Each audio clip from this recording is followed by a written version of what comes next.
Welcome to the Under the Hood Show. We are glad to have you with us. Russ Evans is here to answer your automotive questions. Thanks for joining us under the hood. Shannon Nordstrom is here to do the same. Welcome, hoodies. Thanks for tuning in so we can help you tune up. I'm Chris Carter here to answer your calls at 866-594-4150. 866-594-4150. I have a question right out of the gate for you, Shannon. Uh-oh. It was sent to us. Uh-oh. You drove a Tesla across the country the other day. How much was it? How much did you pay in electricity? Well, that's what I was just... Doug had asked me that question, said it was going to get posed to me, and I thought on I got my phone out here, and I have the Tesla app that kind of shows you everything, and it shows me the recent, I can get the history of all the charges and what they cost me, and I thought somewhere on here there was a comparison to the gas savings. I don't want a comparison. But I'm not seeing it. I just want raw numbers. How much was it? 300 and some bucks, 400 and some bucks. Okay. It was like $100 savings over gas.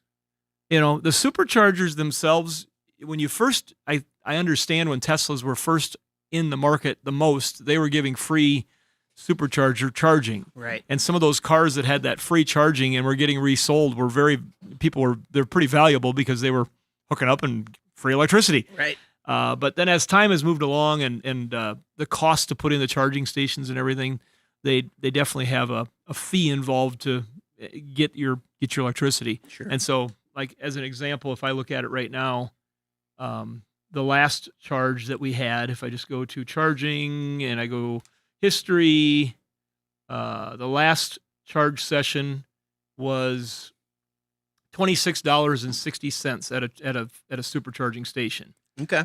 And that was a 30-minute session at a 47 kilowatt hour or 47 cents per kilowatt hour. Okay. And it delivered 56.6111 kWh. And so. Well, and that's if you're charging there, because I think we're 15 cents if you're charging at home. Different prices everywhere, but this. They got to make some money, whoever's pumping the electricity, right? Exactly. It's not pumping the electricity. That's a good way to put it here. Pumping the electricity, letting it flow. This is why I've looked at it. This is why I run a cord to my neighbors, because I planning ahead. I mean, every Christmas I run it over there, but a couple of years ago I just buried it, so our electricity's gone down to practically nothing. And you got bright lights on your Christmas tree? Yeah, super bright. You put a lot on? Who cares? Running the full display in the lawn with music and everything? Yeah, I got the lasers and the smoke machine, the whole thing. Yeah. Makes it fun. And my neighbor's like, boy, that must cost a lot. I'm like, you tell me. Yeah, he goes driving out of the garage. It's like a rock and roll concert every day. Yep, exactly. I have it on a motion sensor. They make that Civic look awesome every time it comes out. FedEx truck pulls up. Dun, dun, dun, dun. It's great. It's really neat. You took that too far. Man, I wish my kids were into Halloween. When I was a kid, I loved to decorate and do stuff for Halloween. And my kids they didn't love it, so I never did. But I was a DJ. I still have all my stuff just waiting so I can spook up my house for Halloween. And now they've got what you could do back then. Yeah. Was amazing. Well, yeah. For the time. Yeah. I mean, totally amazing. Now anybody can do it. It's not fair. To get amazing today, I can't imagine what you have to do because you can buy so much stuff so cheap. It's crazy. It's not fair. What's caught your attention in the automotive world? Well, every time that I go down into our dismantling shop, I'm always intrigued by what they might be working on. And this morning I stopped in the inventory building, and they were doing what we lovingly call, and please don't attack me for this, D-Day. And it's when we have our cars that we've bought. Just imagine cars that you buy from a tow lot, bottom-end cars that have been towaways from the street. Because nobody wanted them anymore. Yeah. And things we buy from the public that are not desirable, we don't need them. They go into our D category. Okay. And so there's a process we've developed to handle those cars as little as possible because we can't afford to touch them. I got you. Yeah. I mean, if I start handling the cars with the cost of labor and overhead, you can't make any profit on them, even if somebody gave it to you for free. And a lot of people don't understand that because they don't understand the size of operation that we have. Yeah. A free car costs us money. Okay. And so we have to be able to recover elements of it in that regard and touch it as little as we can. Well, I kind of went off on a sidetrack there, but that's kind of interesting maybe to people to know that, yeah, every car that comes into our facility is categorized so we know what we're going to do with it. I don't treat the 14 Ford Focus with the transmission out of it with 300,000 miles with dents all over it the same way that I treat a 22 Silverado pickup. Straight to you pull it. There's different methods, different categories, different amount of time spent on inventory. But anyway, they were inventorying a Nissan Leaf, and they were putting the numbers on it, and it was burned up. The interior was burned out of it, and I thought, that's interesting. I had seen it come in the unload area, and I already knew a little bit because I right away peeked underneath it, and I saw the battery was gone. And this car had been purchased by a company that is, I'll leave it at this, but they're working on a fluid, let's put it that way, that with less than 200 gallons of this fluid, they can put out an EV fire. Okay. On the battery. Gotcha. And it's emerging technology that they've got a corner on and they're working on. And they had bought this car, I found out this morning, in Washington State at an auction and had it transported to our market area to do testing. Okay. And so they had taken the battery out of it already and done testing with it. And so we were looking at this car, and it was just interesting. And so to me, this looked like a modern Nissan Leaf, like the newest one I'd seen. And so I told the guys, we were just going to crush it. I said, we should look at that first. I said, so one of the things we do is we look up a windshield on our interchange system. And you can kind of tell, if you don't know the body lines of it, you don't want to go to Wikipedia and look at what's the make, model, generations of a Leaf. You can look up a windshield in our interchange, and it'll usually tell you, that windshield fit from 14 to 17. And that is generally the structure of the car. If you leave the options out of it and just look at the structure of the car.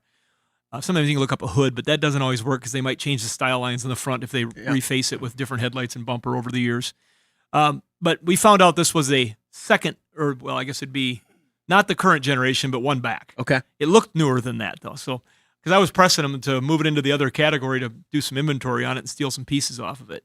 But it was just interesting to see that car is already 10 years old.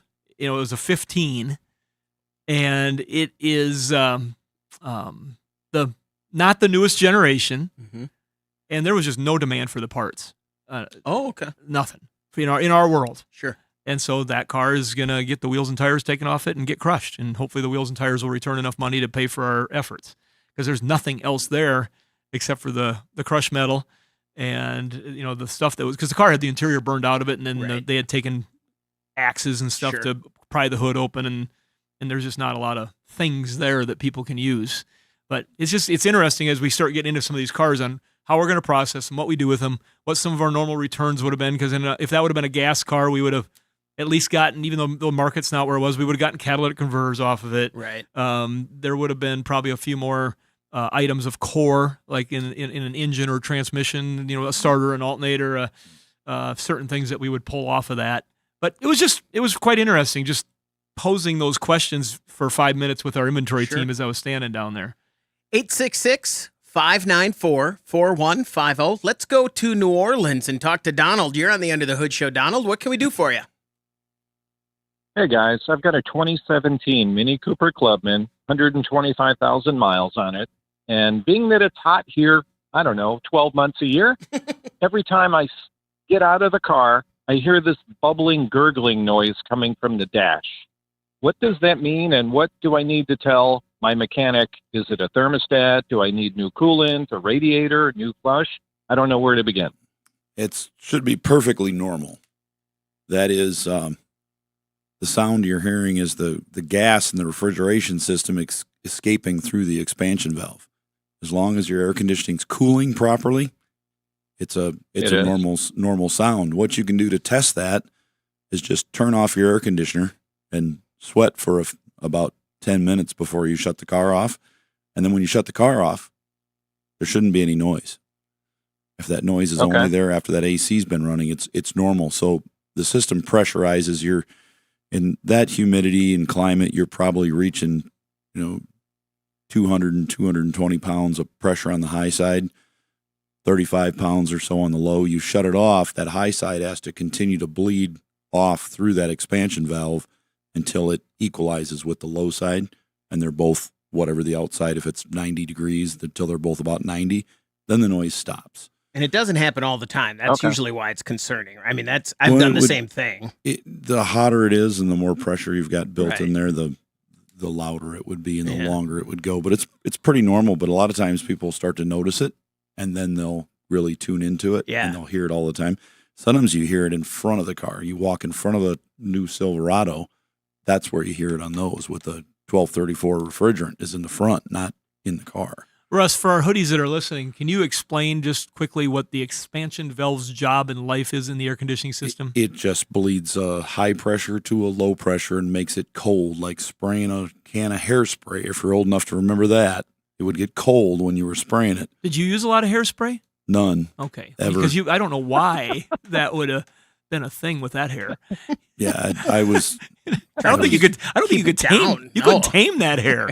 just turned it into a mat. Plus, it was hot and humid all the time, so But that's New Orleans. I wanted you to give that example. I did just because you've given that before, and that's what happens when that changes from low pressure to high pressure. You Barbecue grill gets your propane tank gets cold as it's being used, Spray your high to low pressure. keyboard spray. oh, that's a great one. Yeah. When you blow that stuff out to clean a keyboard and the can gets cold. Anything at all that you spray that gets cold when you spray it, that's how that expansion valve works. It's a metered valve that allows it to go from high to low pressure, creating the cold, which That goes into the evaporator and then gets blown through the car. and heat goes to cold, so it sucks it into that coldness, brings it out to the front, and blows it out with the fan under the hood. Donald, there you go. I feel really good that we just had a quick answer, a good answer. Don't worry about it. That's my favorite kind of answer. I love that answer. Donald, thanks very much for the call. 866-594-4150. We're going to take a quick break. When we come back, we want to hear from you on the Under the Hood Show.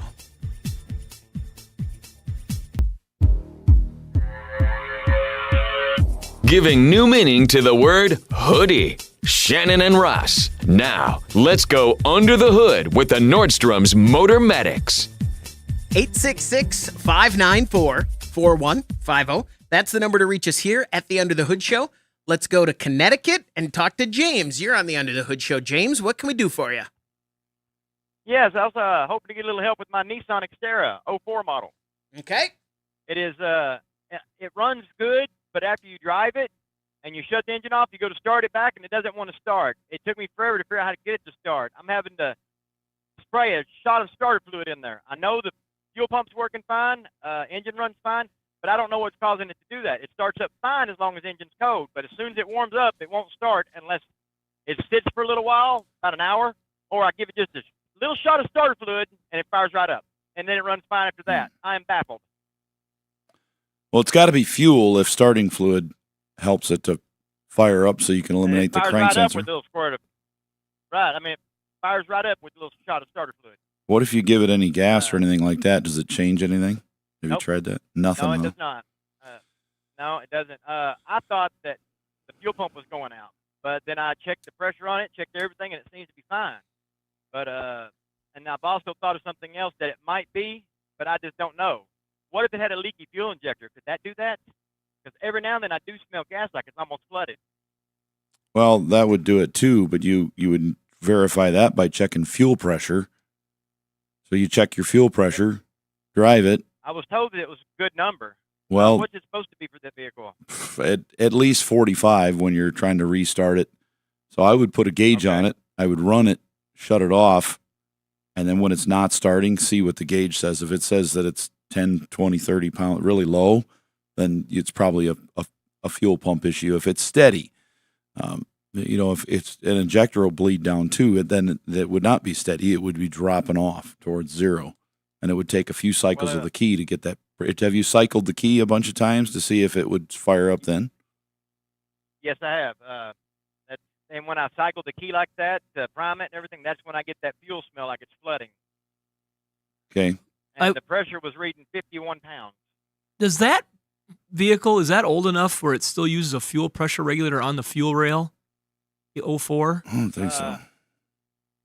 I don't think so. Because if it had No, I if don't it had a think fuel it's pressure like a regulator bird. on the rail, and that had a vacuum line going to it, it's right on the verge of Nissan. Might have been a little ahead of the curve because GM was just starting to change it in those years. But if it does have a fuel pressure regulator on there and there's a vacuum line going to it, pull that vacuum line off and see if there's any wetness of fuel inside that Okay. vacuum line. If there is, it could have a diaphragm out of the fuel pressure regulator, but that would typically make it act Okay. like it's flooded. But you'd still have to be able to add fuel to build the pressure up if it was bleeding fuel off into the regulator. And you might try holding your foot to the floor when you try to start it, and if it starts like an old flooded carburetor, that could give you an indication too that you're overfueling. Whether it be from a That's pressure why I thought regulator, it was which it may not have, or if you had injectors that were not holding and it was dumping too much fuel into the cylinders. That was my next actual troubleshoot was the problem with the injectors. See if one's leaking and flooding it out is half of them's underneath the intake, and you got to remove the whole intake. to check Yeah, that's the problem because like if it was a GM vehicle, Russ and a lot of times they'll just lift the rail and look at it and see if it's dripping or not because you can get the rails out so easy on a lot of that stuff. But yeah, on the Nissans and some of them, they are a few more hours involved to do that inspection. That doesn't sound great. Oh, it's just buried. Yeah. It's tight engine compartment, and they're just the way they engineered everything, the way they made it all buttoned up and look with the look under the hood that they had. Does that help you out Yep. there, James? Get you going in a direction? on the Nissan, yeah. Now I got to figure out my Jeep.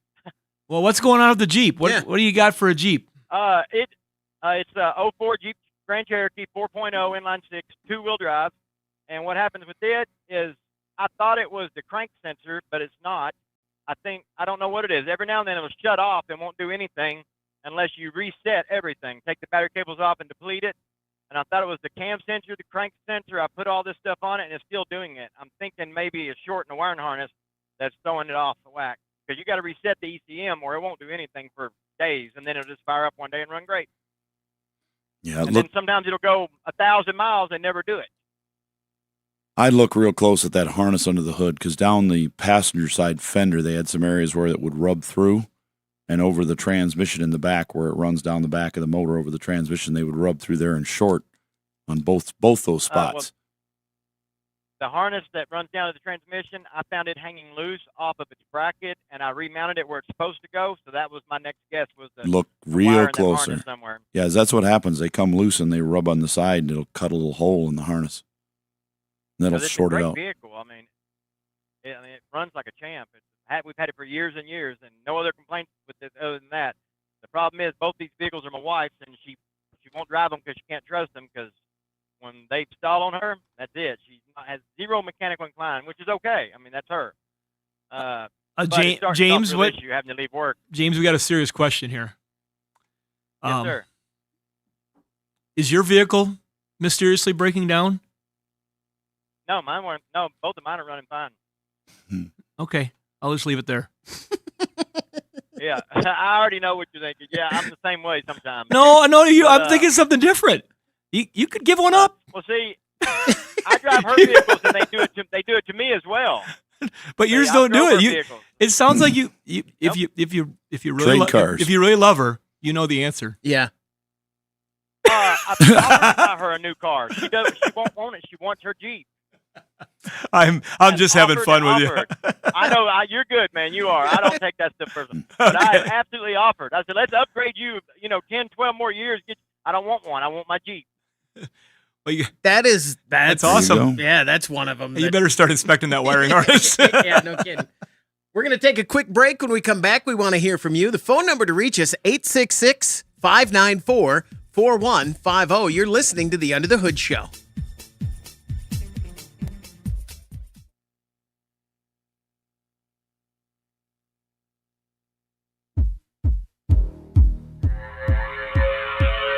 Shannon and Russ have spent their whole lives with their heads under the hood, and that's the way they like it. Now, let's go under the hood with the Nordstrom's Motor Medics.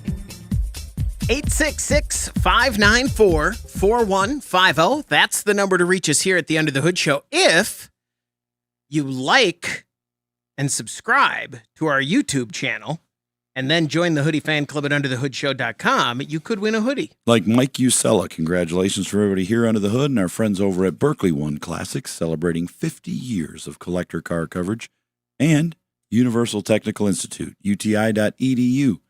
Check them out for automotive training. 866-594-4150. Let's talk to Roger in Minnesota. Roger, you're on the Under the Hood Show. What can we do for you? Morning, man. Hey, I am calling for my neighbor's wife's car is having a problem. It's a 2016 Jeep Grand Cherokee, the 2.6 liter. It was missing. Driving down the road, it was just stumbling and all over the place, and brought it back here, and I put the scanner on it, and I couldn't even really. It was just full of error codes, and I couldn't even really get through. I couldn't even get through all the codes, and it would come back and say I got a communications loss. Just weird stuff was happening. Even when I had the scanner hooked up, like windshield wiper came on and stuff, and like it's just really weird. So I asked him how old the battery was. We looked at it, and it's original, so it's 9-10 years old. So being the avid listener of Under the Hood Show, I knew we needed a new battery. So he got one yesterday, and he put it in. And the car actually runs really well now. But last night we hooked it up again, told me we could maybe clear the codes because it was the check engine light was still on. It did clear all the codes with the exception of the transmission control module, which was a CAN communication error, a U001, and couldn't clear that. And so we started and stopped it a couple of times, and I think after about the third time, the check engine light went out. But now, every time he starts it, it's very consistent. It'll run, he starts it, and it goes to about 800 RPM, and then within, 15 seconds, 20 seconds, it idles down to maybe 500 or 600 RPM. It'll sit there for another, 30 seconds, and all of a sudden, you just hear this single, stumble. And then the engine is just running rough again. And you can step on the gas. You can take it for a drive like that. It runs amazing yet. It runs really well. But when it's sitting there idling, it'll kind of like it's missing. Then, and if you stop it, restart it, it just goes through that whole cycle again. Within a minute, it's kind of stumbling while it's idling. But it runs really well on the road. So don't know really where to go with it. Check all the basic stuff and then get ready to spend a ton of money, because that's not something that, if you got communication codes and you've got something that's just weird like that, it can take them a very long time at a shop to go through and diagnose that. And But I'm just going to, Russ, you're right. It can be scary. We've had vehicles that we've owned, and it's like, ugh. But did you say now that you've done that operations you've done, currently you have no more codes? Well, the check engine light is out. Yeah. And kind of weird thing, too, is that I wanted to look at some live data. The car won't start with the dongle plugged into the OBD2 port. you definitely have a data problem going on, and that's going to have to be sorted out, whether it's a computer or a wire that's shorted somewhere. You're getting enough interference just by plugging in that scanner. Unless your scanner has got a problem, you could try a different scanner. But if it does it with any scanner plugged in, you got something major going on in that system, and it's not talking like it should. Russ, if that came problem. up, and I know we don't do a lot of that kind of stuff right now, but what would be your best thing that you would do to start if you were going to unplug something, or if you were going to start somewhere to say, let's just try taking this off the Just have network? to look and see what things are not on the network that are supposed to be there. And if it's not there, disconnect it and see if the rest of it comes back. Okay. Something's pulling it down. Will I only see that with the live data mode, or would it scan? I mean, it's supposed to go through and scan all the modules, right? Yep, you're going to have to do an all scan and see if any modules are missing that are on the car. I gotcha. If it won't show you the transmission module and you know it's there, then there's a problem there. Okay. And then unplug that and see if the rest of them communicate normally. Okay. It could be that or that Okay. circuit. It's a Yeah. way to use some deductive reasoning that can get you close. I mean, Yeah. sometimes that's not the perfect answer, but it's a good way to kind of try some things. It's like pulling the smoke detector off the ceiling and hoping it shuts, to find out which one is making it beep, which one, right? I mean, kind of. I just go around and I listen to each one. Mine all go off together. They which, do. by the way, is But you can usually walk to the one and hear, oh, this one's making noise. Oh, you're saying they all When they one. go I off, see what yeah. you're saying. I was trying to be a smarty pants. yeah, I see what you're saying. sometimes they go off, and I don't think it's my fault. I never. I was thinking of when you have one chirping Oh yeah, I never. and you can where's that coming from? By the way, I never ever think it's a fire. So I don't know that thing's gonna go off some night, and I'm just gonna go, geez. It's probably Pull the covers Yeah. up over your head. And pull that thing off the ceiling. It's probably, I don't know. I can't see that one through all the smoke. I'm going back to bed. So if you pull it off and it's the right one, do the rest of them stop? Yeah. Yep. Oh my! Yeah. 866-594.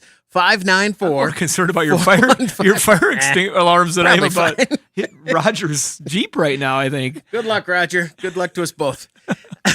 Let's go to Kentucky and talk to Bruce. You're on the Under the Hood show. Bruce, what can we do for you? I have a question. Okay. I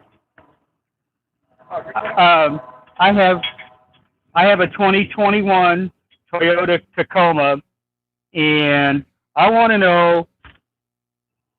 My coworkers say that my battery will be 5 years old in December, and my coworkers say if you put an AGM battery in a Toyota, sometimes there are problems with keeping the battery charged correctly because of the way Toyota uses the computer to activate the Charging system. alternator.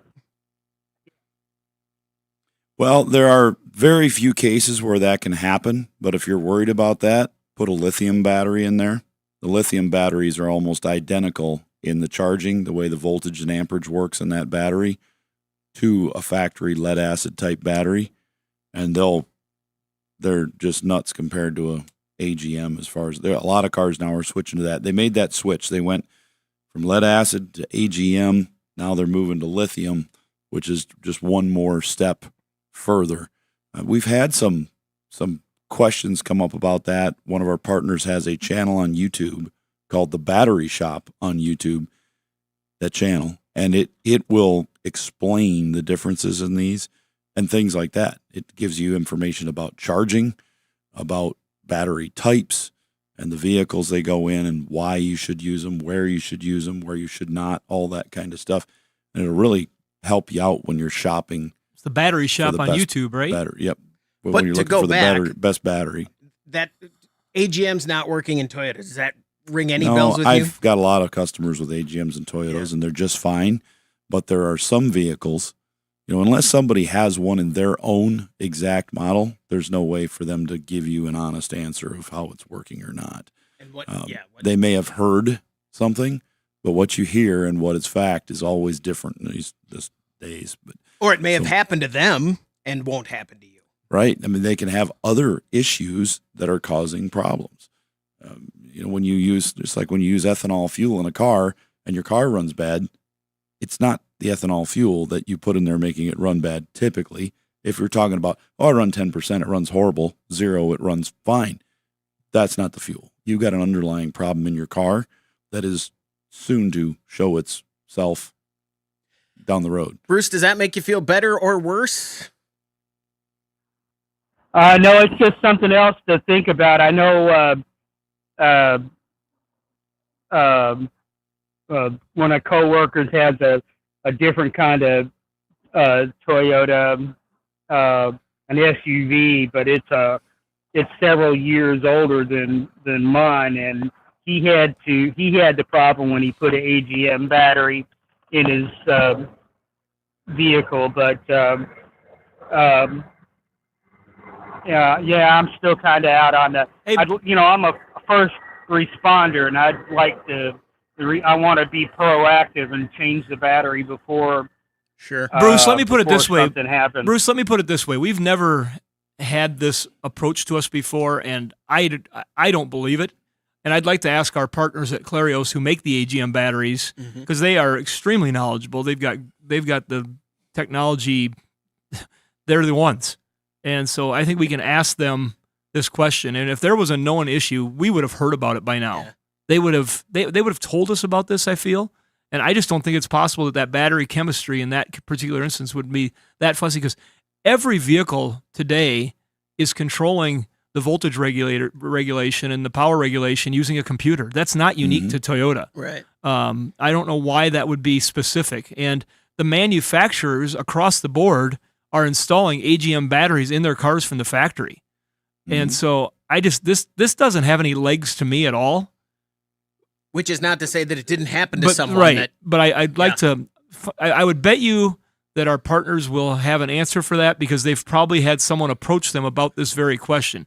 Because we have, I'm just going to take a little bit of a sidetrack here. We have a local Facebook group in our town, like most towns do, called Garrettson Living. And there's been just this outcrying where people want to solve all the problems in the world in Garrettson by going to Garrettson Living. And they just think that, by posting it there, it's going to fix it. And, they don't take the time to call the city office or call the school or call law enforcement. They just post it out in the ether. That's going to fix it. And so it's entertaining. That's why us talking about this it's interesting, and people having their opinions and going back and forth. But has anybody actually talked to the people that make the AGM batteries? And you can post your questions on Battery Shop channel on YouTube. Yes, and I think that if not, we've got connections, and I think we should email them and ask this question. Bruce, thanks very much for the call. Good luck. 866-594-4150. We're going to take a quick break. When we come back, we want to hear from you. We're going to go to Louisiana next and talk to Daniel.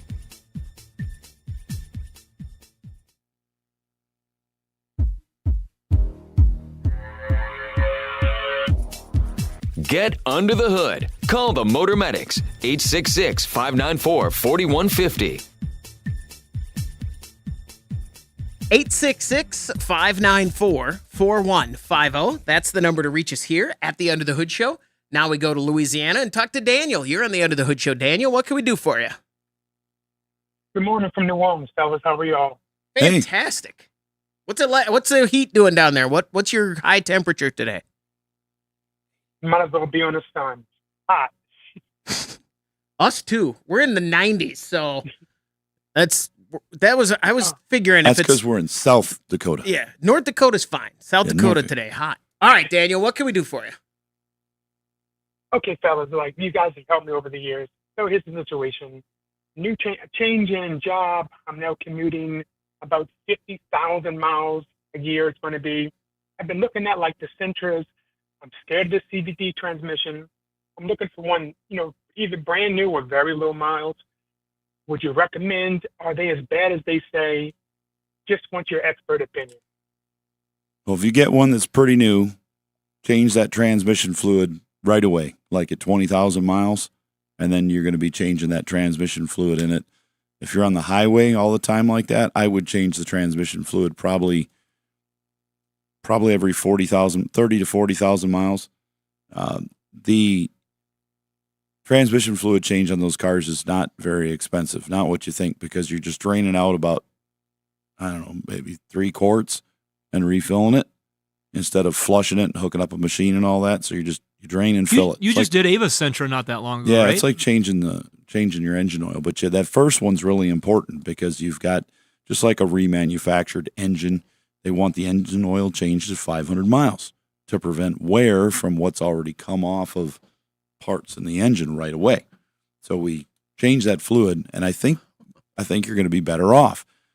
We have customers that put on 500,000 miles on their vehicles, on their Honda vehicles, and they change that transmission fluid on a regular basis, and we haven't put any transmissions in yet. We've had a lot of Sentras come in that are pumping 200,000 miles Yeah. when they get wrecked. Yeah, when I'm looking for a used transmission, I'm like, a CVT with 252. See, and I think part of it too, to me, might be is that Sentra is a light enough car that it maybe doesn't work it as hard too as some of the other ones that get a lot more stress put the on them. Sentra is a lot better than a Rogue. If you're avoiding a CVT transmission, avoid a Rogue. I would definitely say for what you're doing, because we see such a higher failure rate. But you're in a different climate. As I have friends in That's a good Texas point. that never see the issues that I have here. And I say, well, these always go out. I've never seen one of those fail. What do you mean? No, never. Okay. It's a different thing depending on temperature. So that you've got that going for you there. Well, it could be temperature and changing climate so much, going through the seasons and everything else. CVT, it's really heavily relying on fluid. And you go from 0 to 180 and back. That can be pretty hard on one of those. What makes you Got it. What makes you like the Sentra so much? Well, actually, my daughter has one and she loves it. I mean, she's not driving it right Then now. you look at a CRV, Yeah. two-wheel drive, with these guys here that are putting 500,000 miles Is on out there running as CRVs? Yeah. Yeah, I know that, and they're running to Montana and back Yeah, they're running from like from Sioux Falls they're area. running closer to 100,000 miles a year on these things. So if you're putting a lot of miles on it, I mean, it's proven here with a dozen vehicles they've had. Does that help you out there, Daniel? Okay.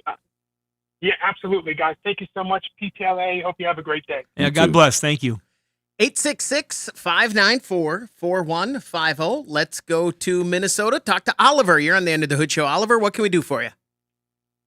Hi, I have a 2008 Ford Explorer that came into my shop the other day, and it was making this giant whooshing noise when the AC is off. So I did a little research, and I got a whole bunch of diagnostics. So, but the temperature gauge, it overheats a little bit. So, but the temperature gauge on the dashboard reads normal. So I'm wondering if you guys had any ideas. You mean the temperature gauge where? On the scanner? Says higher than the dash? No, on the dashboard it reads normal. But the engine is really hot. Hotter than it probably should be. Are you measuring that hotness at all, or are you just is it an assumption? No, we're not. Okay. No, that's what my client's telling me.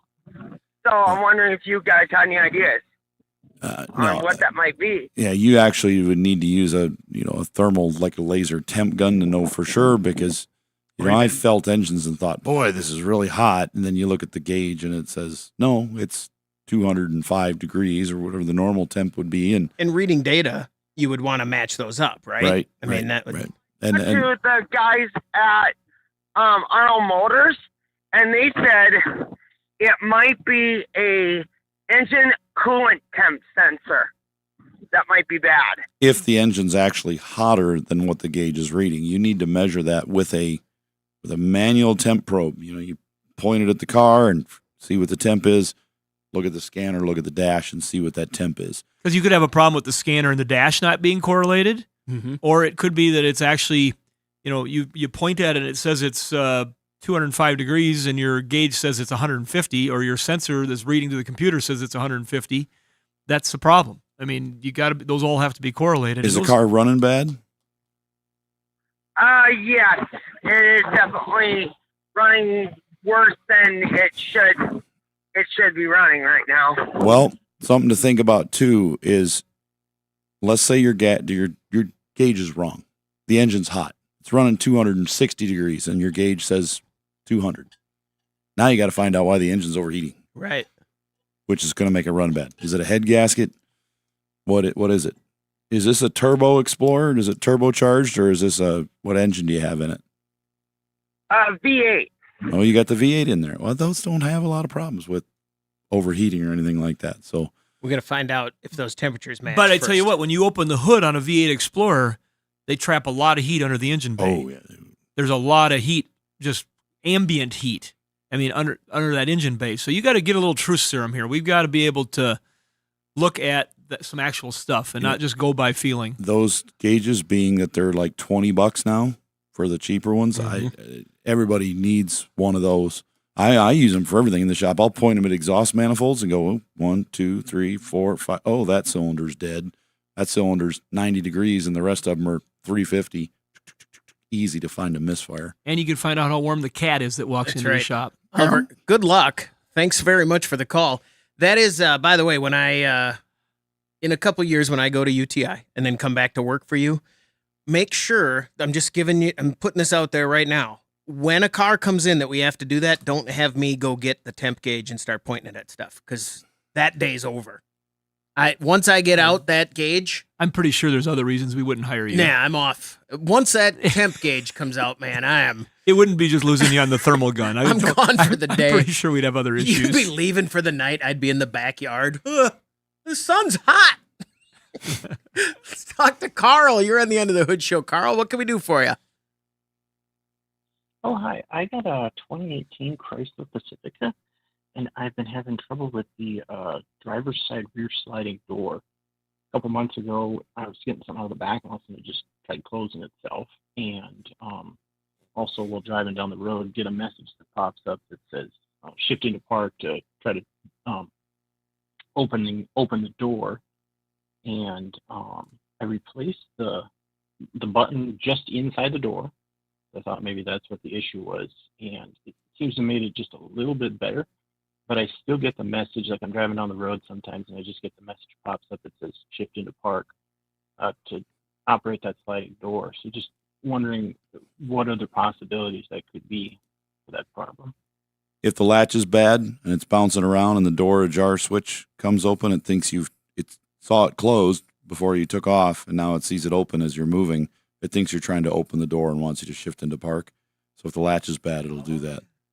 Also, the ribbon cable that runs the door bends the wire every time it moves, and if that has come apart, that can do it. A lot of problems with doors on Pacificas, and I send them over to the body shop. They have electric sliding doors have been a wonderful creation. They started using them. We started seeing them in early Siennas, early Odysseys, the Pontiac. But before that, they've started doing that in the Montanas and the Transports. Was the Montana Transport? I think the first one was. I think domestically for sure. I think so. And that was a big deal. And then putting a door on both sides was a big deal. Yeah. But the problems that came down the road as those vehicles aged, and even for some of them when they were new, they can be pesky. Now, when they're working, they're like the rental fleets have these, and there must be rock solid because I've never gotten in one that's given me a problem, but the other ones are all in the shop. Right. But probably aren't in the shop. It makes sense that they would be, I guess. Yours would work. But I think that they just can be pesky when they don't work, but it's usually just a number of things that it can be. And Russ gave you a sample. And there's also in some, they have a limit switch in the motor, and that can go bad. But in this case, it sure sounds like that latch, Russ, like what you talked about. Carl, possibly. Thanks very much for the call. Good luck. Speaking of which, I'm off. How far can I point that laser at I can't believe, first of all, I've never pointed it at the sun. Of course that wouldn't work. But what about the moon? Or like the building across the interstate from me? Well, we're over tree. 200,000 miles to the moon, so you gotta get a little more powerful laser. That's probably not going to work. But people do that. We'll bounce a laser off the moon and back to them to see what the time is. Right. But that's kind of cool. I got the $10 temp gun. Well, how far can I point it at the tree in the neighbor's backyard? No. By the way, I'll know the answer to this by next week. You still haven't bought one? No, I have one. Oh, okay. And as soon as I get it out, I'm the gone laser for the goes day. further than the sensor on the front of the heat gun. Oh, we'll see. That'll do it for this hour of the Under the Hood Show. Hour 2 is coming up. Thanks for listening.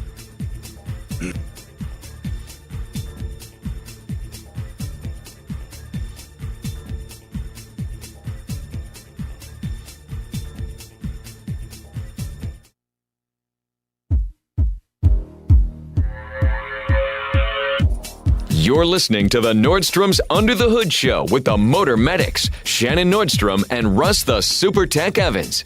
Shannon is an ASE engine and parts specialist, and Russ is an ASE Master Certified Technician with extensive factory drivability training. The Under the Hood Show is heard weekly on this and other great radio stations. With Russ Evans, this is Shannon Nordstrom, thanking you for tuning in to the Nordstrom's Under the Hood Show. Have a great day, and remember, PTLA. The opinions heard on this program, based on the many years of experience of Russ and Shannon, are offered for entertainment value and as a guide to your repair needs. No guarantee to repair or cause is given or implied. Always check with your favorite certified technician and follow all safety procedures before attempting repair. The Nordstrom's Under the Hood Show with the Motor Medics is reproduced and distributed by Prairie House Productions. Have questions for the Motor Medics? Call our 24-hour toll-free number, 866-594-4150. All content of the Under the Hood Show is the property of Nordstrom's Incorporated.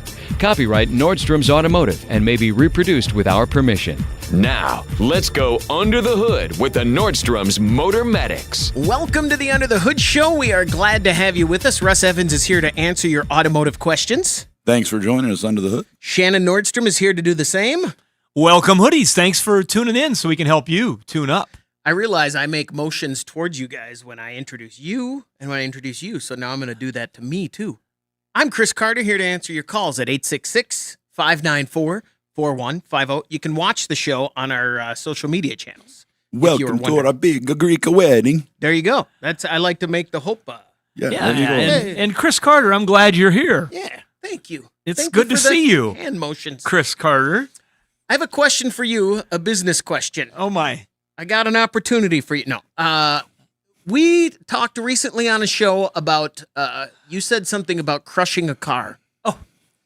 And I really have not been able to think about anything else since. So let me get this one out of my head. And do you have in the past, you didn't have a crusher. You hired a crusher to come in certain times a year. Is that right? Am I right on that? No. Okay. Tell me, do you have a crusher now?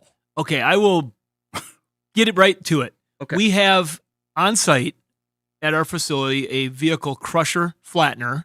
Okay. And we have a baler that compacts it with a radial press and a sideways press. And those aren't the same? And it compresses it into a rectangle bale. A cube that I could attach air jets to at the Science Museum, and you can move a car around by. I'm familiar. Maybe, sure. Yeah, it's a cube that's probably 3.5 feet by 4.5 feet or something. Maybe. And I'd go to the fair and I guess the make and model of the. Yeah, when they cubed it. Yeah. And I think we had cubed bicycles at the Corvette. And those aren't the same machine? Absolutely not. Oh. And the machines that are here currently, we do not own. Okay. We contract with a gentleman that has had a piece of equipment at our facility for well over 20 years. Okay. He is also contracted with one of the steel mills that has a shredder, and so it's there's a big cooperative effort there. I know that I'm giving up dollars to let them have that piece of the business that they take out of it. I gotcha. But I do not own that equipment, and that can be equipment that is challenging. If you don't have a dedicated operator to that kind of equipment, which I've never. I'm rambling a little bit here.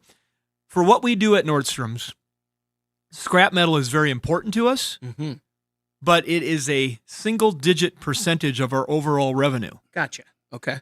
So I know that I could dig into scrap metal and potentially generate more profit in the end, but it's not the priority for us based on the way the flow of revenue comes into our company. Okay. So we've made a choice over the years to work with good partners, let them have their piece. They are able to leave equipment here that we are generating material for them every single day. So when they're out doing other jobs, they can always come back to our place and they have items ready to crush. Because like at our self-service, we're constantly pulling cars out of the self-service and switching them out. So we're generating material for them to cube all the time. The cube, or the baler, for the operator that's here, works really good for him because it cuts down on some of his transportation challenges. they can make the cubes and put a similar amount of weight into a like a belly dump, but it's type trailer, and they don't have as many challenges as they do loading it. They can load that load so much quicker. Right. He has beautiful trailers that have stacking accordion sides that cover up the sides. So when our crushed cars go down the road, You'd never know. You'd never know. But to get that operation done and to ratchet those cars tight and get all the little pieces that are sticking out pushed in so that you can run those sides back, it's an art, and it takes time. And that's really, really expensive trailers. And so they can turn more loads, and it's not so much loads. They can turn more tons material doing it the way they're doing it. Yeah. And also they can clean up a lot easier with a baler than a crusher. When you have a crusher, it works great. You can stick things inside the cars and you can use it, for your cleanup, because you've always got broken pieces, shred pieces that have come off of wrecks. With the baler, they can grapple that stuff up and put it in there, and it just kind of all gets compacted into that cube a lot easier. They just throw it in the hopper. And so that works a lot better. My friends that are deep in the weeds on scrap, like when we went to Europe and toured, they have nibblers, or I guess there's one way to put them, but they're basically a machine that allows them to hold the car in place, and then off the end of an excavator, they have like a jaw or a pincher that they can that operator is so handy. He can rip out a wiring harness out of the dash. He can push down and pull the wiring harness out of the dash to get more copper. He can rip the engine out of the vehicle so they can put the cast iron over in a separate place. It's basically holding the car and just ripping stuff out of it, and so that they can separate metals and increase their overall return on the vehicle by getting the metals separated, versus when you go down into a cube or a flattener, you're compromising a little bit for ease of and time of processing.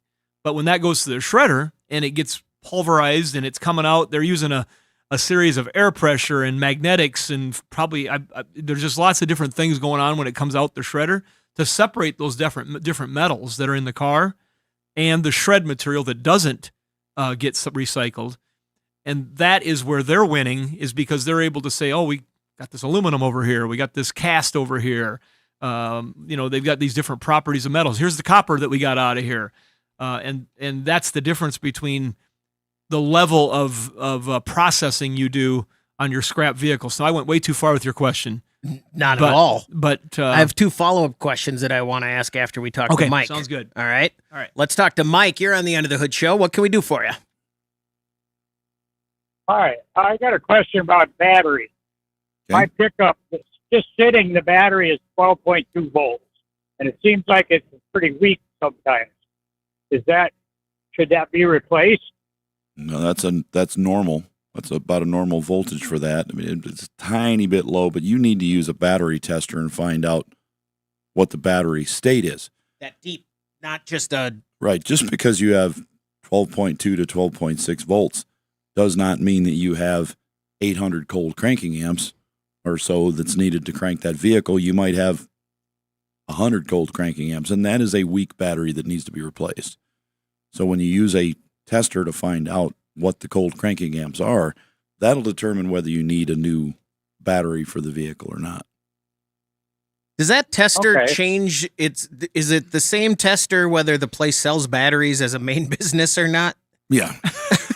Chris, you know what I'm getting conspiracy at. theories. Well, come on. I mean, you know what I mean. If I go into the parts store and say, "Hey, can you test this?" Are they giving me the same test as if I bring it to you? Yeah, I think it would be more of the operator than the piece of equipment. I don't even know how you'd make a piece of equipment to fake it. I suppose you could. There's probably some way I'm to not do insinuating that there is No, a difference. I remember when Go we to China and tell them to make one that. I remember when fakes we it. used to have a alternator tester on site, and we got all excited to have this alternator tester. And our assistant manager, Benji, he's always wanted to be a contrarian and think about things just a little bit different. And we were failing a ton of alternators. We do the test, and this is a similar tester that they had at the parts stores. I mean, a good friend of ours sold it to us because he had one at their parts store. And eventually, and I'm not meaning this with any malice, eventually, between our combination of not probably hooking the plugins up right, or maybe not having the right lead on it compared to the one you're supposed to use for that particular alternator, we were failing a lot of alternators, and we eventually decided, all right, here's our failure rate after we bought the tester, and here's our failure rate before we had the tester with customers. We had a less failure rate before we bought the tester, and it was just a combination of human errors, I believe, that was causing us to get those results. And so the alternators, we'd sell them to a customer, or the shop would put them on, and we'd tell the guys up there, hey, this should be good. This car drove to the accident, and it's got 12,000 miles on it. It wrecked in the back end. What's wrong with this alternator? Mm-hmm. And it would work just fine. So in Mike's case, there is something to that, right? But not with a battery. It'd be harder with a hook battery. 2 little clamps on there and hit the button. Yeah, it's pretty. So Mike should just go get it tested. It might be fine, but that will be easy to detect. Mike, thanks very much for the call. Good luck. All right, here's my 2 follow-ups. Quick. All right. That shredder that you were talking about, is that anywhere near us geographically? Yeah. And can you? There's 1 hour and a half away. The shredder. Okay. Can we maybe someday just go on a field trip? And 2, the Cuber. That's got like a security code on it or something, right? Hubert? It's got a lot something. There's a process that I don't know. There's a lock on the cab. Okay. There's a little cab, and there's a lock on there. Yes. We're gonna take a break when we It's right come out back if you want to see it. I do. I really do. 866-594-4150. We're gonna take a break. When we come back, we want to hear from you on the Under the Hood Show.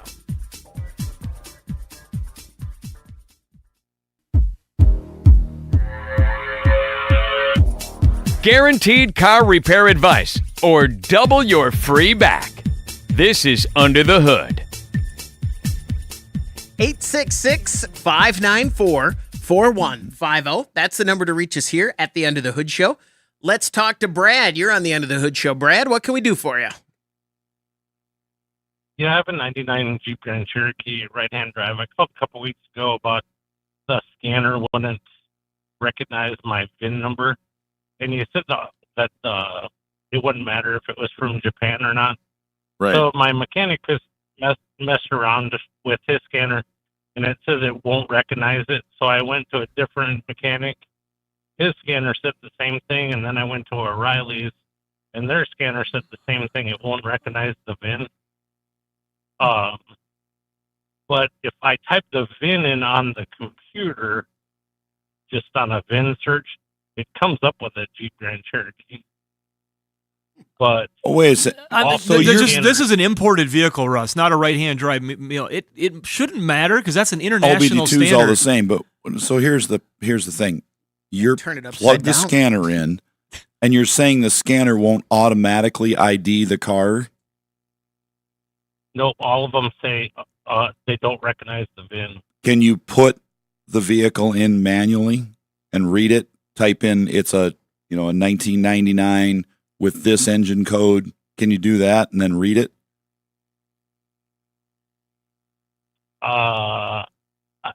Is there a way to type in the VIN? You don't type the VIN in. manually? All you do is type in the year, the make and model, and the engine code. That's it. And we have that with 20% of all the cars But that I how- try to do. But how do you know what the engine code is if you can't scan it? The engine code is on your VIN. It's right on it'll say like the 5th digit is a K or whatever it is. Okay. That's your engine code. That's what you put in the scanner. Oh! I was thinking like you were talking like a code, it was an option. No. Like an L87 if it was Nope. a GM or Oh, something I like got that. You just need the VIN off the dash. You read that and you just put that in the scanner because most, especially in 99, we have a lot of cars that old that will not automatically ID. A Ford Taurus made in the United States, and it said can't use auto ID. It says, what year is it? Oh, it's a 2005. What engine code is it? It's a C. Hit the button, and it pops up, and now you can scan the car. But it won't auto ID it, and that's very common for many scanners to do And that. it totally makes sense that if your scanner always does notice it and it doesn't all of a sudden, you would think that's a major issue. But in this case, unless you got a car that somebody put on a boat and brought over here that had some kind of different system in it, which is rare because we get a lot of stuff that comes over here that as long as it's OBD2. That is an international standard through the Society of Automotive Engineers, correct? Yeah, it's for everything. It even works on isn't that. it? What's it's the standard SAEJ, whatever the heck it is. It even works on the Chinese stuff that they're building over there that we don't have in the United States. Sure. It's one of those it's one of those that they sell after they used it for like 65,000, and it talks Japanese. It's all in kilometers. Blah blah blah. I don't know if that makes a difference. That shouldn't have a problem with the OBD2 because I mean we have postal Jeeps that are right-hand drive, left-hand drive, Subarus that are right or left-hand drive. They come over. A lot of stuff's been imported over here, and never had an issue. As long as you can enter it manually, you're fine. But as far as auto ID, you're probably not going to get it, but you're going to get that on a lot of just straight American cars built here. Should he get on Temu and buy a Japanese scanner? Is there such a thing? Yeah, there you go. Is there a scanner? Not that I've ever seen, which would be weird. But if the only issue is just trying to get it to ID the make and model and the engine code, you put that in manually and see how that works. I think you just got to turn it upside down and put it in because the thing's on the other side. It's just flipped. You got to flip it. That's a good question. I'm curious. Is the OBD port on the passenger side or the driver's side? It's usually on the side with the same side. No, I'm asking him. Where is your port at? It's on the steering wheel. So it's on the passenger side. That's fun. The right-hand side. Yeah. Yeah, it makes sense that they try to put it there, but I didn't know if they still just left it on the left side. Brett, thanks very much for the call. See, the communication is a protocol, a number protocol. Yeah. It's a J protocol. So it's a computer protocol. It's not a car protocol at all. It's a computer. Thanks for clearing that up because I said it was a standard, but that's the protocol number. Yeah, like a J1934. Yeah. You are scanning that protocol like saying I'm scanning or you're working on your computer, how it talks on your desk. It's all it's protocol. It's not where the car is made. So if it's got a different protocol, look it up. So in this case, they all talk like an Apple would be iOS. Right. If that was the protocol in the car, they all talk that same protocol. Look up and see what the protocol is, and if comparison to iOS. So just using that as an if it's like a J1934 and you're looking at an American car and it's the same thing, then you're like, oh, it's the same protocol. But if maybe they had some different protocol, which I don't know why that would be. But if you can type in the engine code and the year and the body code manually and read the data, or go to generic OBD2 and read the data, there's nothing wrong with the car. You just need to enter it because the scanner you have doesn't have that VIN programmed into it, because the VIN has to be in every person's software of their scanner.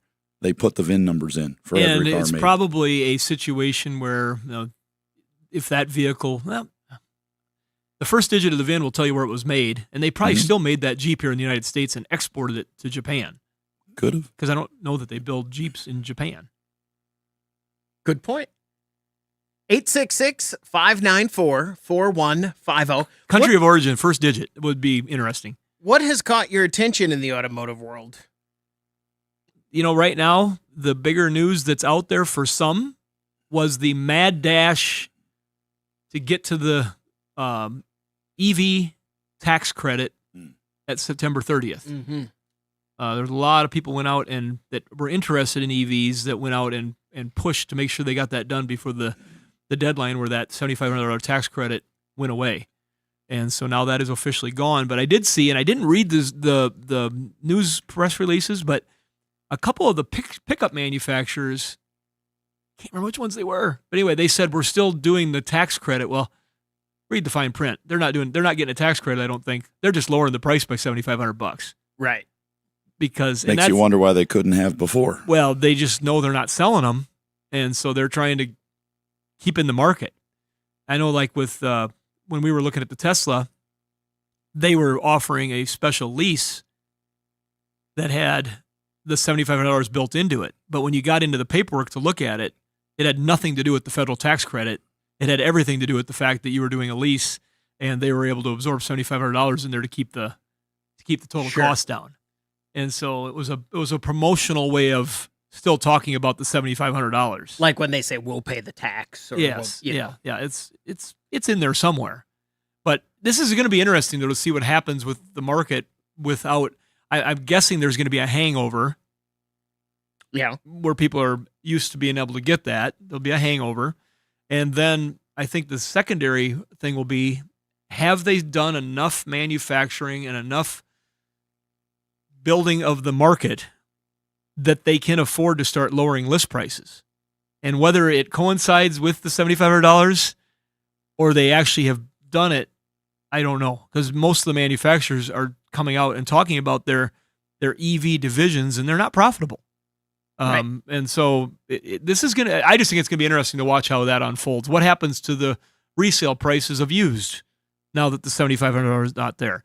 Does that, because like I'm watching it on Teslas, they already had a pretty good drop from new to first used market. Right. What will that do now? Just all that's going to be interesting to see what happens when the hangover starts going away from the EV tax credit. So that's something that definitely caught my eye, and because it's a big deal in the market. It's a really big deal in the market. Yeah. And the thing that I keep like big picturing, I step back when I read about it, is it's interesting. It'll be interesting to see how it shakes out, because we know it's gonna. I think it's gonna shake out where electric comes in, no matter what. It's going to over time.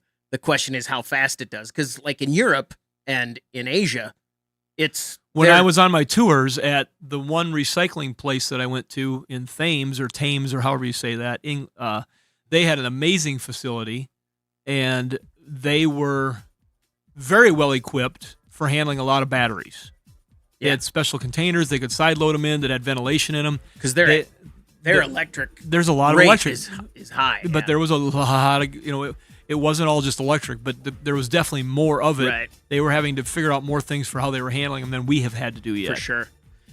We're going to take a break. When we come back, we want to hear from you. 866-594-4150. You're listening to the Under the Hood Show.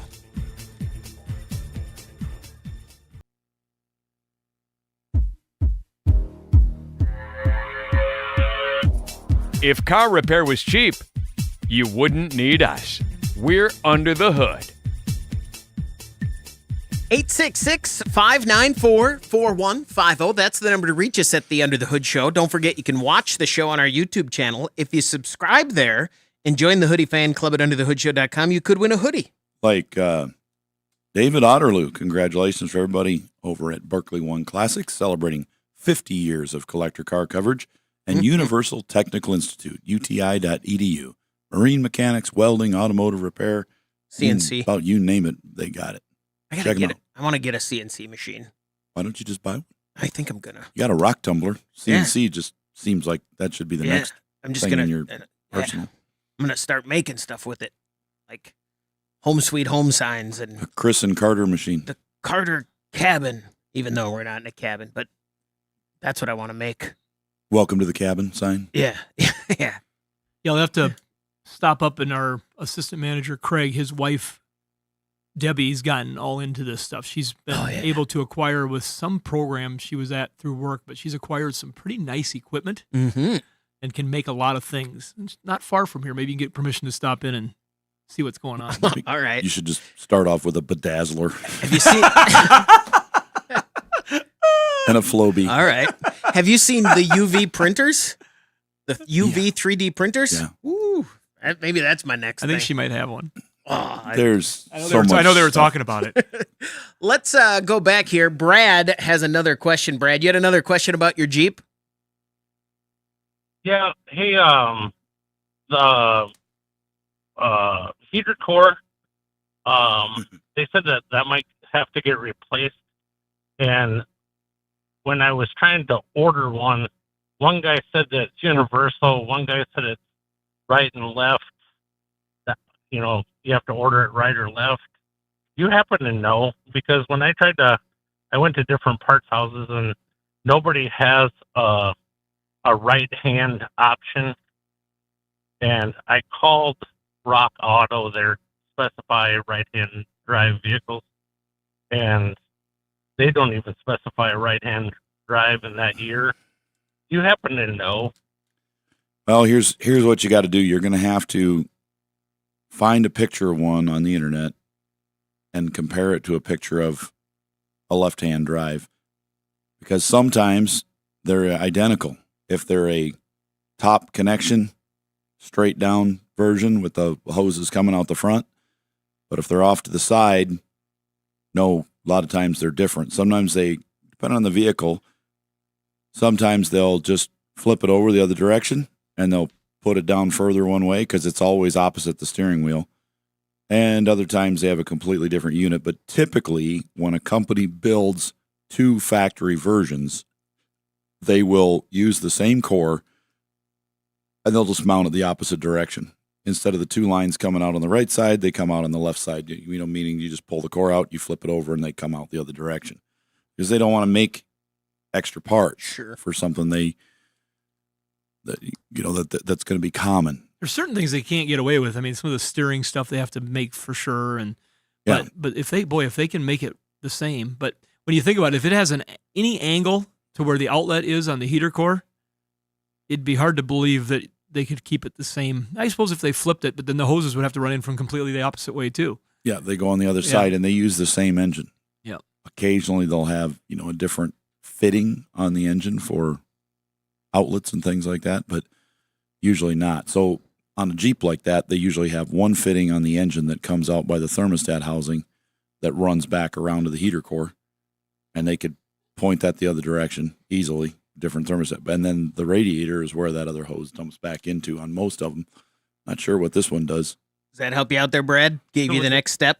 So would the actuator doors have to be ordered right and left-handed then too? That unit is different. The doors are probably the same inside, and the motors are probably the same, but the box is going to be built opposite. The actual housing is going to be 180 degrees off.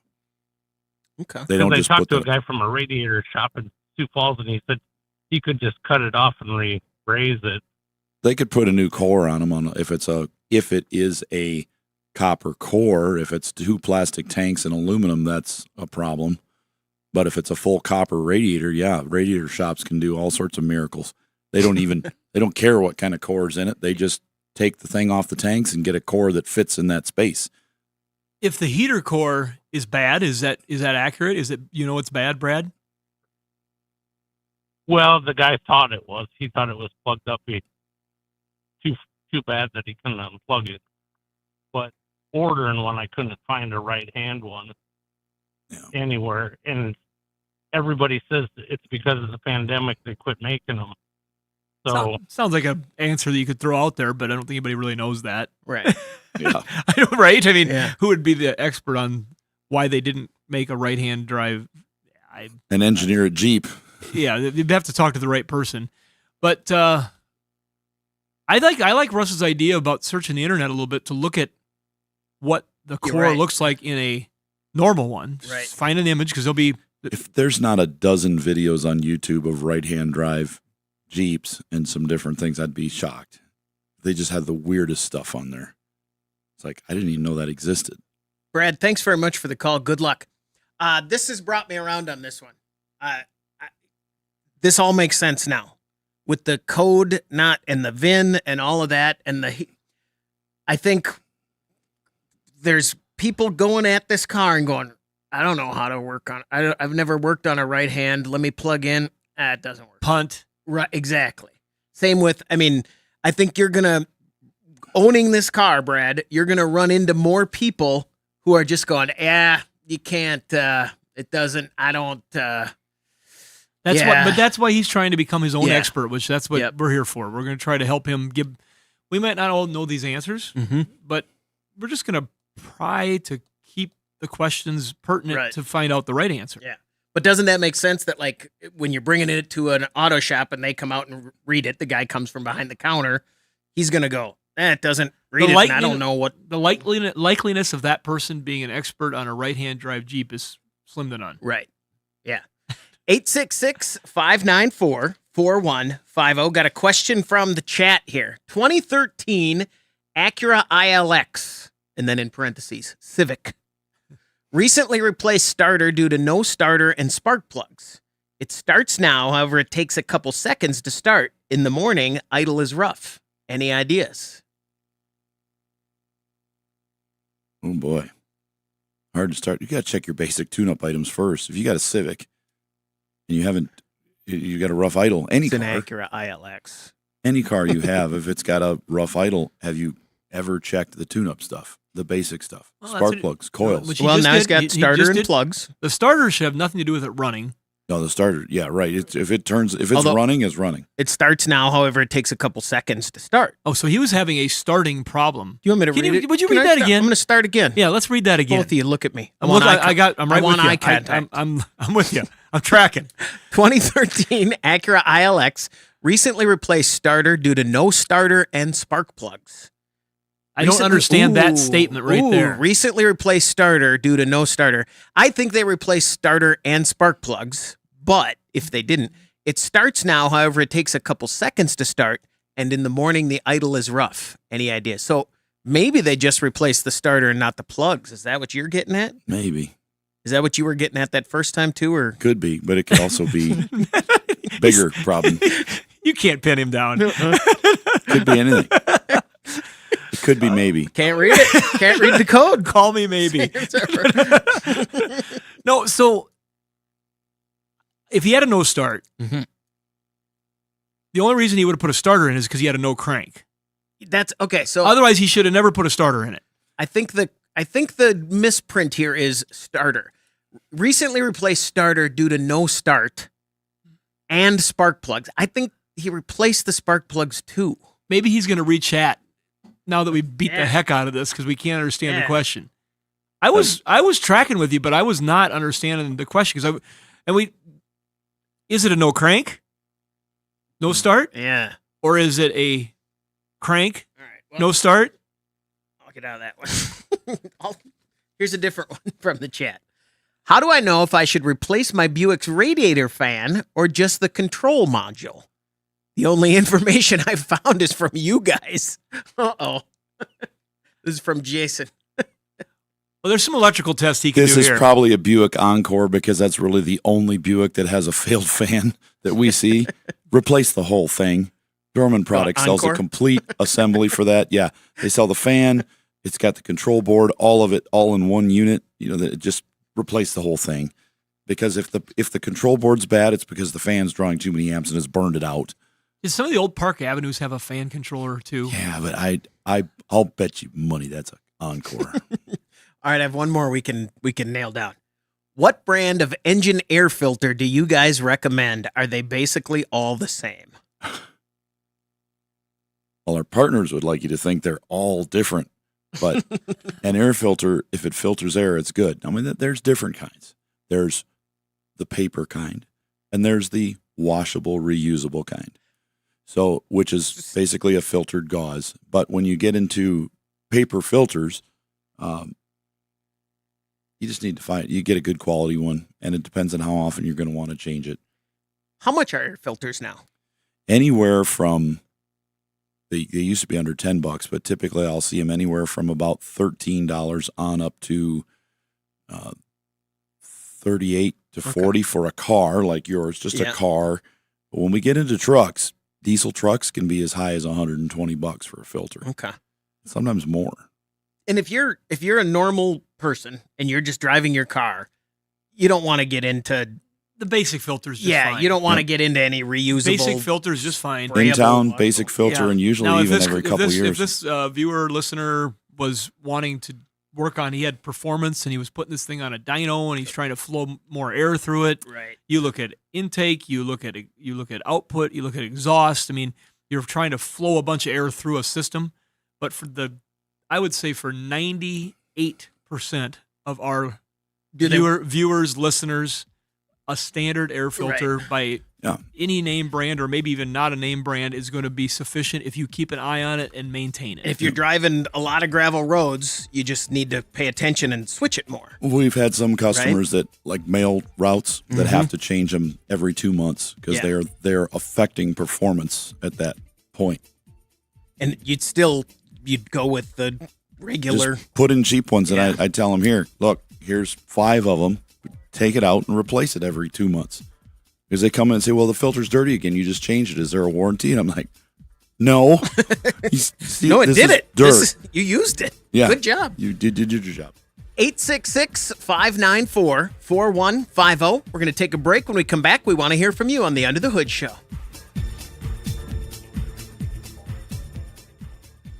We're Under the Hood. I hit the wrong button there, and I played that one just a minute ago. Just ignore that, okay? 866-594-4150. That's the number to reach us here at the Under the Hood Show. Let's talk to Matt. You're on the Under the Hood Show. Matt, what can we do for you? Morning, fellas. Thanks for taking my call. You bet. I've listened to your show now for about a year and really enjoy it. And and I have a question about my diesel tractor. Okay. I've had a 2010 John Deere 2520 compact utility tractor that I've had for a few years, and it gets seldom use. But I don't really have a lot of experience with diesel vehicles. It's the only diesel piece of equipment equipment I've ever owned. And I was reading recently about algae contamination in old diesel fuel. And so I decided, hey, I've never really changed the fuel filter on this tractor. And so I decided to check the sediment bowl and noticed what I could only describe as just a little bit of what looks like algae in the bottom of the sediment bowl. I tend to go ahead and change the fuel filters, but is there anything I should do to possibly remedy any potential contamination in the fuel system? I have a question before you answer this question. Having a diesel tractor, a smaller diesel tractor, it's the only diesel you've owned and you don't use it very much. That is about worst case scenario, right? Am I right on that? I mean, not again, this isn't Matt's problem, but I mean, he's going to have to contend with this. This is about worst case scenario for this, right? Fuel's not going to go through it Yeah. as often as something that's used every day on the farm. You've got more of a chance for algae growth in there. People are like, how does anything live in diesel fuel? Well, it does. There's organisms in the Gulf of America that eat oil. So when there are leaks and naturally occurring leaks in the bottom, they've adapted and they eat the oil. I mean, it cleans itself up. The same thing happens with diesel fuel. There are things in there that it's just weird the way the world is made. You you wouldn't think that, why does God make something that eats oil? Well, it does. Probably because we're idiots and we make it leak, right? So those things happen.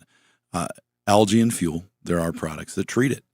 In our shop, we use a couple of different ones for that. If you've got a professional shop nearby that you can pick up Justice Brothers, the summer additive, diesel fuel additive, it will kill algae and it will clean the system. Another product we use is the Everyday Diesel Treat, EDT, from Hot Shot Secret, and that will do the same thing. Ask your parts counterman at your local John Deere place, and you're definitely going to have one there in Kansas. Yeah. Plenty of tractors there. And that tractor, they pushed the sale that I remember back in about 2009 or so.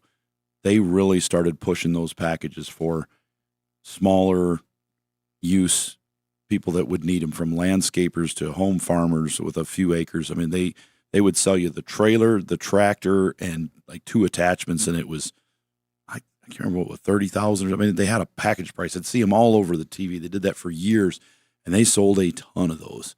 And there's lots of parts available, lots of aftermarket stuff available, and lots of counter people that are really well versed in them. I mean, at our local John Deere dealership in South Dakota here, there's a lot of them up there on the lot for sale all the time. And they know what they're doing, but ask them what they recommend for that fuel treatment. But I would definitely be using an additive in every tank, not just to prevent algae, but to keep the system clean and to prevent wear on the pump. In Matt's case, Matt, when's the last time you had it in for service? Additive goes in, fuel filter gets changed right away. I've always done all the service myself. I just never really thought about the fuel system that much. Mm-hmm. Yeah, I would put an additive in there and change that fuel filter right away. I'd like put the additive in it and run it for, I'd probably put 5 hours on it, and then I'd change the fuel filter. Maybe I missed this. How modern of a diesel tractor is it? 2010? It's a 2520, 2010. 2010. It's that little compact. Three-cylinder Yanmar. So it was made after ultra low sulfur diesel came into play. I know, but the tractor stuff lagged behind, so the fuel treatments I think are very, very important. Does that help you out there, Matt? Yeah, so is that something I can just use on every tank, or do I need to do anything? You run it every kind tank. of an initial step? Nope, you run that in every single tank, but you need to get that fuel filter changed. I would. It's going to do a little cleaning when it's running too, so I would put the filter on, like I said, about 5 hours after Let it gunk. you put it in there. Let it clean up a little bit, and then change the fuel filter regularly after that, whatever the hours are stated on that. Oh yeah, there you go. Matt, thanks very much for the call. Good luck. 866-594-4150. Let's talk to Bill. You're on the Under the Hood Show. Bill, what can we do for you? I got a 2019 Chevy 1500. And the display case in the middle, I can have that set on my audio, my radio station. And then I got on the information one by miles an hour. All of a sudden now it starts to go to a multi-channel deal on the audio, and the radio station goes to my information center in between the steering column. Sounds like a programming error. And it takes me to go back and put it in information because it automatically flips to audio. I manually go back and put it on the information, put the speed back in. It'll come back up, then it'll jump right back again to it. Unless the interface module is going bad. Yeah. The human interface module. And they've replaced a few of these, and they've done some programming on the 19s. They had some issues, 19, 20, and 21 it was. They had, with the over-the-air programming, they had the batteries were going dead when they did certain programming, so they were having to replace those gateway modules. I just had to take mine in for programming on my 22.5. It's the model year refresh, not the same as yours. But we 22.5, it's like a $2 bill. They had a problem where when you would, not just an annoyance, when you take off out of the garage in the morning, and if you're using the fan on the auto setting, which I believe in quite a bit. You sure do. And but it would cut the radio out completely as the fan changed speeds. Yeah. And it would do the same, I think, if you manually did it, but I never found that out. Right. Why would you? Why would I want to find that out? But so they had to reprogram it, and they had a program update that took care of the problem. Problem's gone. And it was programming. Does that help you out there, Bill? Well, I hope so. Yeah. Well, that Good would be point. that would be the question to ask, though. The interface module. Interface module would be where you start. Well, I would ask the dealer, contact the dealership and ask them if they have a bulletin for the repair of your specific problem, because they'll have a list and it'll say this issue, program for this issue, program for that. This issue, replace human interface module. Or this issue, we don't have a clue. Yeah, we don't know. You're on your own. Bill. That's been out in the market you can't do it yourself. That's been out in the market long enough now. They should have good information of what the common things are. They'll have an answer, either yes or no, right? I mean, and if it's a dealership that's not as knowledgeable in that, you find somebody that's got some good knowledge in that area. I think isn't that what he's doing now? I mean, that's why he called. I know, but we're telling him, but we just don't have that hands-on every day on that stuff. But we've seen these problems, but they've been a combination of different things that go wrong. Bill, thanks very much for the call. Good luck. I would love to get my grandpa in my car now, or a new car. He died, I don't know, a while ago, but up until he died, like a year before he died, he was still teaching auto mechanics at the Votech. So he saw it all the way up until then. I wonder what it would be like for him to sit in a car today and see what they're like. Because, I mean, vastly different, but he would have seen it progress up to a certain point. That would have been a neat... Just all the things going on in the car would just be amazing. 866-594-4150. Let's see if we can get to Jake quick. Jake, what do we got? I got a 2003 Chevrolet pickup G71 5.3. The person that had it before me for an aftermarket radio in it with a screen. Now, after they did that, the airbag light's on, and I got no dash light. Did that have something to do with that? Maybe. Depends on how they the dash install lights it. for sure, because often they will take the wire that's the dimmer for the radio and they'll hook it up as a ground wire and they'll blow that fuse for the dash lights. So look and see if the fuse for there's a taillight fuse and a dash light fuse. Both of them have to be good. Make sure that's good. And then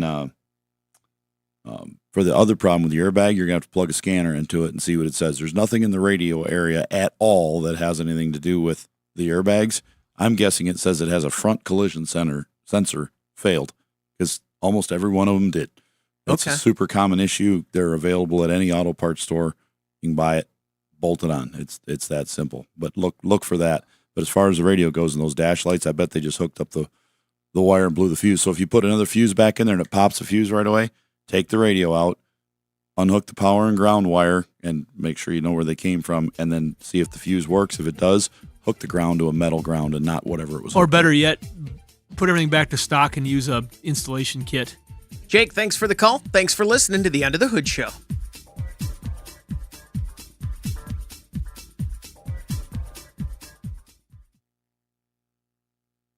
Jake, we want to do some after showing? We got one call coming in. I'm just going to tell you guys, I'll do what I need to do here, but I have to take a guy to lunch and be back here by 1 o'clock. Is that a euphemism? I got to take a guy to lunch? No, I got to take Eric Solberg for his annual review. Don't say that on the after show. No, it's an annual review. Eric's a great dismantler for us. I'm ready to go to have lunch with him. How's his review? So- It's going to be good. Podcasters. Eric. If you're a podcaster and you're listening Ask for a on raise, Eric. our app that we have, the Under the Hood Show app on either Apple or iPhone, which we've had for, 8 years, 7 years now. And there are a number of people that listen that way. You can listen any other way too, on any other device or whatever. But just if you're specifically listening on that app is going away in a couple weeks. Which one is that? The Apple? The Under the Hood Show app that is on anywhere you find the app itself, not the podcast that you listen to on iTunes or That app that we made. 50 other places. Yeah, those apps, the place that makes it for us has decided, along with 500 other people, I think, that they're not going to do apps anymore. They just said, nope, this is podcast wide. Unless it's their own personal app, they said, yeah, we're just not doing it. It's too much. Because Apple and Google is starting to be a pain in the butt on this stuff. Starting to. Well, and everything's caught up on too. the apps. Yeah, so they're just like, no, we're not going to do this anymore. And it's because people get mad when they don't submit the right stuff. And then there's a new thing. Oh, every week, it's literally every week. Oh, this country now has a new thing for things on the App Store that you purchase. So for tax rules, you have to comply with this, sign this agreement, do this form. And so they just said, look at your apps. They constantly are we're being done. updated. Yep. Yeah. You know, So they're done. They just said no more. Do So we know how many people use that app? there's like over 500 that use that app, but Yeah, I don't know. We if know how they're- many downloads we get every. They could be listening somewhere else on our system, but our podcast isn't going anywhere. It keeps growing every week. Exactly. Can we edit the app to put something on there before they take it down? No. And say, hey, No, this it's is going just away. it's going away. It'll still, if you have it already downloaded, it may, where they said it could work for a while until it doesn't. And something new that I've noticed too, apps that are going away, they just say we're going away. There's no further. Yep. Because you don't, generally they're just not necessary. I don't want or- people to be confused. There's I want so them many to know things that- it's there. That's the weird thing. If you're listening to a show like ours, it's been around for 35 years, almost 36 years, and all of a sudden it's not where you listen to it, why would you ever think that it's just gone? You know, it doesn't just go away. Google it. It's got to be on 50 other places. Mhm. Yeah. I've had people say, oh, I thought your show wasn't there anymore. Why? Well, because I used to listen here and it's not there. I'm like, well, yeah, that podcast site has been gone for years. It moved over. Now it's Google. Oh, I didn't know that. Yeah. Okay, well. Your show's been playing on my local radio station, the same show, for 2 years. Oh, they got rid of the guy who puts the thing in. Don't do that. All right. I guess that's it. We're good, right? Yep. All right. That'll do it for the Under the Hood Show.